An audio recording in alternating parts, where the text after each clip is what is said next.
Hey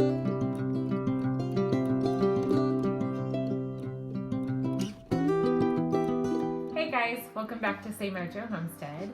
I am hanging out with you today in my kitchen. I'm going to be making some beans in our bean pot, and we had some people, some viewers, ask us to share a little bit more about how we use our bean pot. So I thought this would be a great opportunity to do that. Growing up, when the weather got cold, I knew that there were going to be two things made in my kitchen. My grandma was going to do a big pot of chicken noodle soup, and my grandpa was going to do a big pot of beans. So beans for me are a comfort food. They remind me of growing up in my grandparents' house. We would always have a really big pot made, and we'd eat on it all winter long. I just love beans. So it's a nostalgic food for me and a comfort food for me. So we are doing it a little different than Grandpa did, and there's some things will be the same, and some things will be different. He did not make them in a bean pot. I actually didn't discover bean pots until I started antiquing and researching the way people made things back in the day before our convenient kitchen appliances.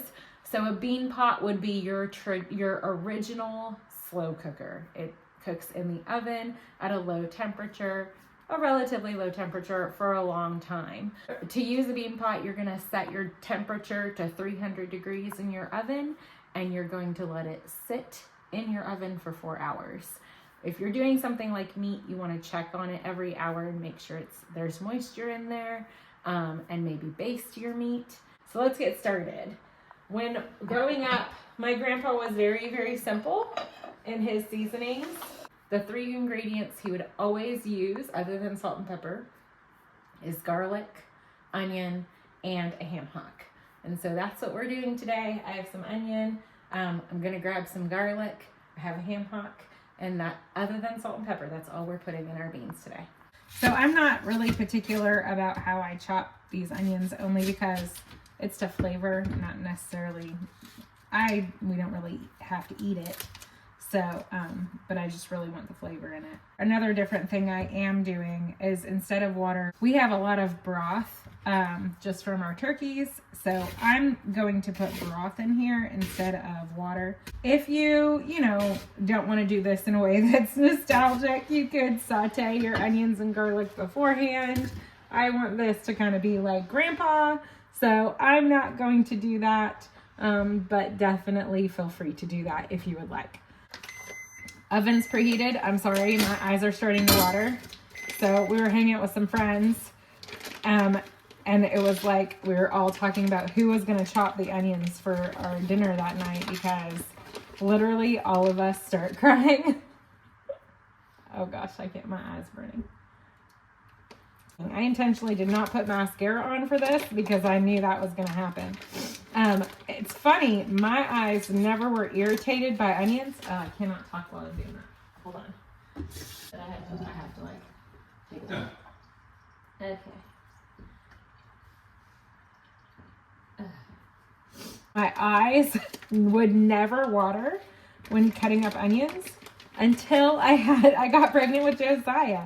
It's like my body changed, the chemistry changed, and now my eyes just totally react. And I've tried the whole lighting the candle, all the things that they've said, put oil under my nose. I've tried all these different things, and literally nothing helps. I just have to suffer through it and chop them up quickly and be done. So, so this is a ham hock from one of our pigs. I'll go ahead and throw that guy in there, throw this away and wash my hands, and we will get some garlic.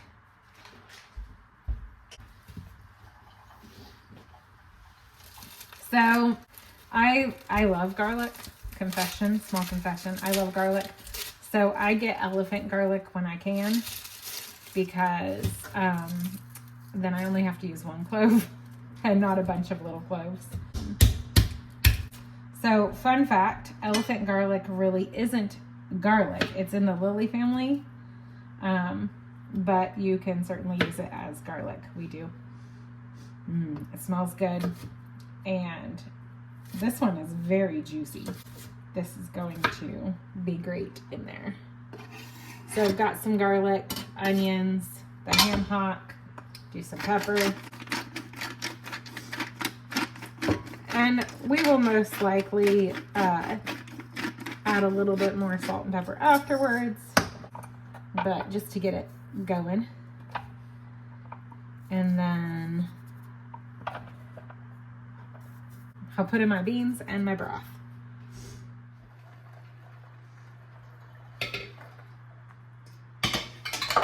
So we just do a quick soak method with our beans. Typically, we will boil them for 5 minutes and then let them sit in that boiled water for a couple of hours.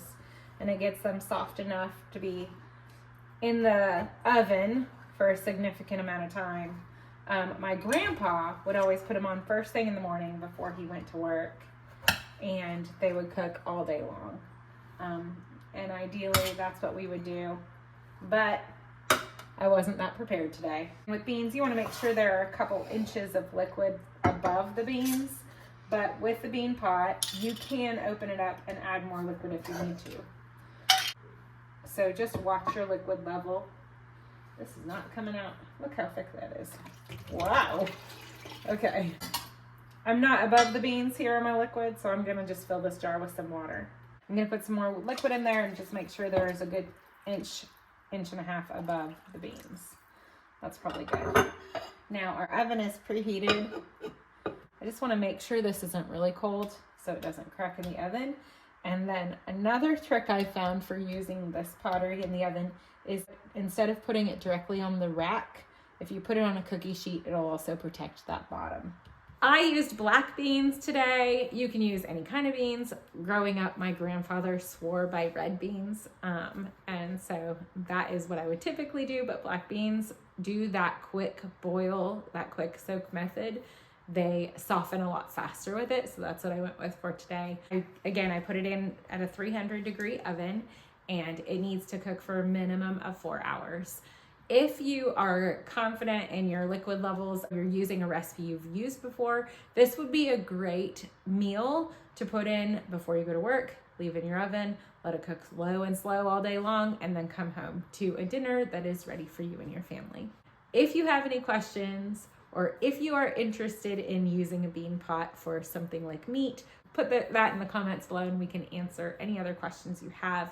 If you have a bean pot recipe that you would love to share, we would also love to know that as well. Thank you for joining me as I made dinner for our family tonight. I hope you guys have a great rest of your week and be blessed.